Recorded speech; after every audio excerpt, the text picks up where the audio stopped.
يا أيها الذين آمنوا أوفوا بالعقود أحلت لكم بهيمة الأنعام إلا ما يتلى عليكم غير محل الصيد وأنتم حرم إن الله يحكم ما يريد. يا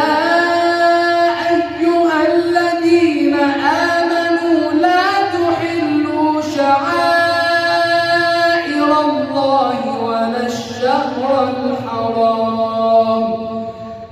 الشهر الحرام ولا الهدي ولا القلائد ولا آمين البيت الحرام يبتغون فضلا من ربهم ورضوانا